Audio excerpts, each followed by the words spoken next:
চট্টগ্রাম বিশ্ববিদ্যালয়ের শিক্ষার্থীরা অসম্ভব মেধাবী। তারা কখনো অসৎ, অদক্ষ, যারা সবকিছুকে অ্যাকোমোডেশন করতে পারবে না, তাদেরকে আসলে ভোটের জায়গায় রাখবে বলে আমি মনে করি না। আমি শিক্ষার্থীদের অধিকারের প্রশ্নে সবসময় আপোষহীন ছিলাম। আমি সবচেয়ে বড় কমিটমেন্ট দিতে পারি যে আমি তাদের নেতা হয়ে উঠব না, আমি তাদের কণ্ঠস্বর হয়ে কাজ করব। আমরা বলছি যে শিক্ষার্থীদের আমরা ন্যায্যতা এবং ন্যায় বিচারের শতভাগ প্রাপ্যতায় বিশ্বাসী। শিক্ষার্থীরা আসলে তাদেরকেই বাছাই করে নেবে, যাদেরকে দেখবে শিক্ষার্থীরা যারা প্রার্থী হিসেবে সৎ, প্রার্থী হিসেবে যাদের দক্ষতা অনেক ভালো, যারা একটি সংগঠন, এই যে চাকসু নির্বাচন পরবর্তী সময়ে এই চাকসুর যে সংসদকে গুছিয়ে রাখতে পারবে, তারা এই সংসদকে পরিচালনা করতে পারবে, অধিকার আদায়ের জন্য আন্দোলন সংগ্রাম করতে পারবে এবং শিক্ষার্থীদের কাছে যেতে পারবে। আমার মনে হয় আমার সংগঠন বাংলাদেশ ইসলামী ছাত্র শিবির আমাদেরকে যে দায়িত্বগুলো দিয়েছিল, আমরা চেষ্টা করেছি আমরা শিক্ষার্থীদের কাছে যাওয়ার, তাদের কথাগুলো শোনার, তাদের যেমনিভাবে তাদের অভাবগুলো শুনেছি, আমরা অভিযোগগুলোও শুনেছি, আমরা পরামর্শগুলো নিয়েছি। আমার মনে হয় শিক্ষার্থীরা যাচাই বাছাই করে আসলে প্রত্যেককে ভোট দিবে। চট্টগ্রাম বিশ্ববিদ্যালয়ের শিক্ষার্থীরা অসম্ভব মেধাবী। তারা কখনো অসৎ, অদক্ষ, যারা সবকিছুকে অ্যাকোমোডেশন করতে পারবে না, তাদেরকে আসলে ভোটের জায়গায় রাখবে বলে আমি মনে করি না। নায়াসিনামাইড ও স্যালিসাইলিক সমৃদ্ধ লিলি ফেস ওয়াশ, যা ফেসের ডেড স্কিন সেল দূর করে দেয় দ্বিগুণ ফাস্টার ব্রাইটেনিং। বিশেষ করে আমি একটি গল্প বারবার বলার চেষ্টা করেছি।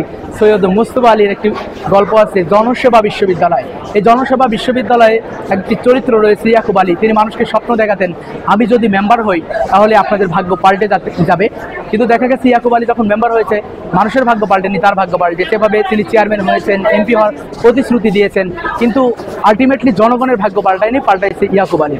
আমরা দেখেছি জুলাই গণ অভ্যুত্থানে ইসলামী ছাত্র শিবির সহ যে সকল সংগঠন এবং যে সকল ব্যক্তিরা ভূমিকা পালন করেছে, তার পরবর্তী সময়ে 5 আগস্ট থেকে শুরু করে, যদি 24-এর 5 আগস্ট থেকে শুরু করে এই 2025-এর 5 আগস্ট পর্যন্ত দেখবেন অসংখ্য ব্যক্তি যারা আন্দোলনের সামনে সারিতে ছিল, আজকে চাকসু নির্বাচন শুধু নয়, বাংলাদেশের যে কোনো নির্বাচন থেকে তারা অনেক দূরে। কারণ তাদের এই নৈতিক পদস্খলনটা এত বেশি হয়েছে, তারা দুর্নীতির সাথে এমনভাবে জড়িয়ে গেছে যে সামান্য ক্ষমতা তাদেরকে দুর্নীতির সাথে সম্পৃক্ত করেছে। আমার মনে হয় এই জায়গায় আমি আমার জায়গা থেকে, আমার সংগঠনের জায়গা থেকে, সংগঠন কোনো প্রকার দুর্নীতি, টেন্ডারবাজি, চাঁদাবাজি সামান্য পরিমাণ কোনো বিষয়ের সাথে আমার সংগঠন বা আমি ব্যক্তি হিসেবে সম্পৃক্ত ছিলাম না। আমার শিক্ষার্থী ভাই বোনেরা তাদের অধিকার আদায়ের জন্য আমাকে পাশে পেয়েছে। আমি মনে করি আমার ভাই বোনেরা যদি মনে করে তাদের কাজ করার জন্য আমাকে উপযোগী মনে করে এবং তারা যদি রায় দেয়, তাহলেই কেবলমাত্র আমি নির্বাচিত হতে পারবো। এর বাইরে তো আসলে আলটিমেটলি কোনো সুযোগ নেই।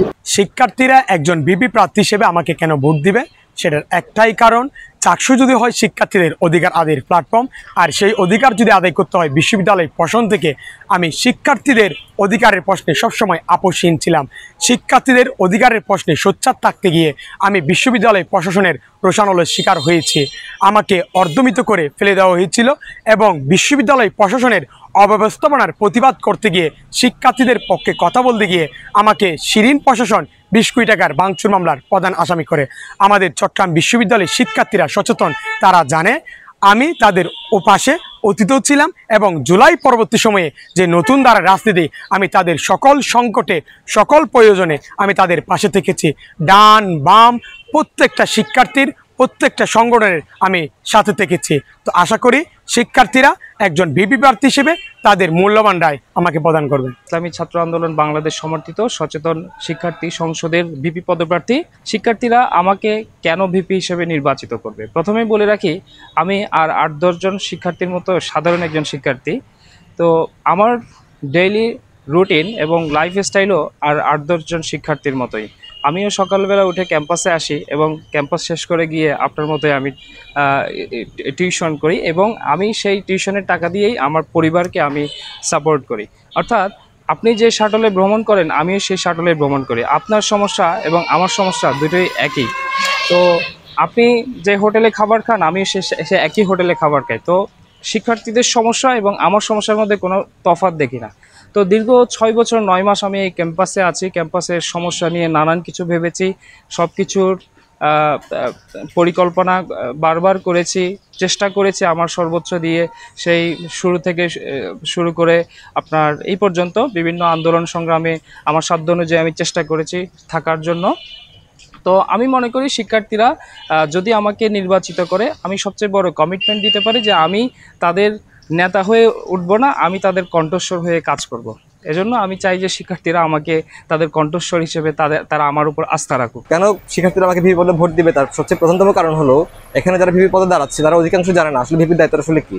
আমি বলছি যে ভিপির দায়িত্ব হচ্ছে একটা পলিসির ভিত্তিতে বিশ্ববিদ্যালয়কে ইনফ্লুয়েন্স করা, প্রশাসনকে একই সাথে বিশ্ববিদ্যালয়কে গাইড করা। তো এই পলিসিটা দেখাইতে আসলে বেশিরভাগ ভিপি প্রার্থী আসলে ব্যর্থ হয়েছে। আর দ্বিতীয়ত আমি যে 19 সাল থেকে ক্যাম্পাসের মধ্যে আছি, সেই ক্যাম্পাসে আমি প্রত্যেকটা বছরই কোনো না কোনো আন্দোলন সংগ্রামের সাথে আমি যুক্ত ছিলাম এবং প্রশাসনকে সরাসরি আঙুল তুলেছি।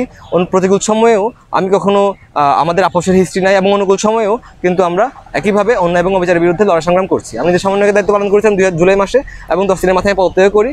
এবং এটাও বলবো যে আসলে তখন যেহেতু আমরা অর্থলিপ্সা কিংবা বন্দরের প্রলোভন থেকে নিজেকে মুক্ত রেখে জনগণের কাতারে নেমে এসে আপসহীনভাবে অধিকারের পক্ষে লড়াই করতে পেরেছি, শিক্ষার্থীরা আমাদেরকে ভরসা করতে পারে বা আমাকে ভরসা করতে পারে যে তাদের অধিকার নিয়ে আমি আপসহীনভাবে আসলে লড়াইটা চালিয়ে যাব। শিক্ষার্থীরা যদি আমার উপস্থাপিত দাবি দেওয়ার মানে 10টা দাবি দেওয়ার মধ্যে যদি তারা 8টাতেও আসলে সম্মত হয় তাহলে বলবো যে ভোটটা আমাকে দিতে। কেননা ওই 8টা নিয়ে যে পরিমাণ লড়াই সংগ্রাম আমি করবো সে পরিমাণ লড়াই সংগ্রাম করার সক্ষমতা এখানে কোনো সংগঠনের নাই, হিস্ট্রিও নাই। এখানে আপনারা জানেন যে বিভিন্ন সংগঠন প্রশাসনের ভিতরে বিভিন্ন সংগঠনের স্টেট থাকার কারণে তারা প্রশাসন সরাসরি বিরোধিতা করতে পারে না এবং তারা শিক্ষার্থীদের অধিকার প্রশ্নে আপোষে চলে যায়। আমরা বলছি যে শিক্ষার্থীদের আমরা ন্যায্যতা এবং ন্যায় বিচারের শতভাগ প্রাপ্যতায় বিশ্বাসী। সুতরাং আমি মনে করি যে আমাদের হিস্ট্রি এবং আমাদের আপোষহীনতা যে ইতিহাস সবকিছু মিলিয়ে এই ভিপি পদের যোগ্য প্রার্থী হিসেবে আমি নিজেকে